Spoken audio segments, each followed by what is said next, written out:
The prison system I grew up in isn't the freedom, the fun, or the joy that many people saw it to be.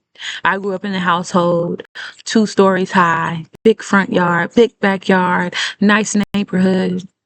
I grew up in a household where we had multiple bathrooms, we had multiple bedrooms, we had space to be free, we had space to explore and expand and grow. The prison system that I grew up in had restrictions. There were these invisible bars, these invisible cuffs that were placed around our wrists and around our ankles that disallowed us to be able to do what we wanted to do or do what we know we needed to do and be who we naturally are. The prison system that I grew up in, people call it a house, others call it home. The people that I grew up with in the prison system, they call those people family. They refer to them as friends. Our time out on the yard had its restrictions. Our time out of our jail cells were only allowed within the parameters of which they allowed it to be. The prison system that I call home growing up, that was referred to as a home. That prison system was dysfunctional, toxic, evil, chaotic. The prison system, it was everything that goes against who I am and what God called me to be. I cannot express the fullness of how I feel now versus what I was not allowed to be growing up as a child. I cannot fully even put into words to you here and now the way the things that I experienced as a child was prison. And the sad reality is there are so many children here and now that are still going through things like that, where they're not allowed to be who they are. They can't do what they know they need to do in order to be who they're meant to be.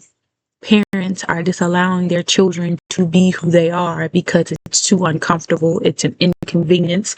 They're not allowing their children to be who they know they really can be because it's outside of the plans that they may have had for their children's lives. I grew up in a prison system that people called home, but in actuality, there was nothing homey about the place. Yes, it was a 2-story, 5-bedroom, 2.5 bath with a nice kitchen and a dining room and a living room and extra storage room. And it had all the things, right, that make up a home.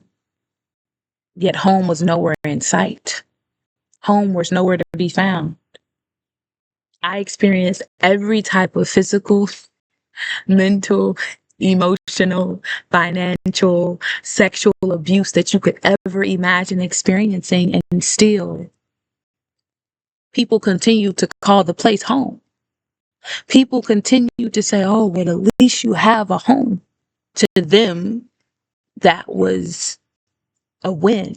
To them, that was success. To them, that was still love, even if the love was broken, which meant absolutely nothing to me because love being broken is one of the biggest conundrums that there could ever be. It's one of the biggest contradictions that there could ever exist for one on the clock. I grew up in a prison system. I grew up in a prison system, and no, I wasn't in an actual jail cell or a place that they called a prison, but it was prison nonetheless. It had all the makings, all the tools of being a prison. My stepmom was the warden. She was the one who thought she was running the show. But my dad was the head security guard. And he was the one who was making the day-to-day moves on the ground, in the yard, from one moment to the next. They gave us just enough rope to think that we were free. They gave us just enough to think that we were able to be. And at any moment in time, they removed that freedom, that joy, that fun as often as they felt necessary to remind us that they were in charge, that they were the ones running the show, and that we were just along for the ride.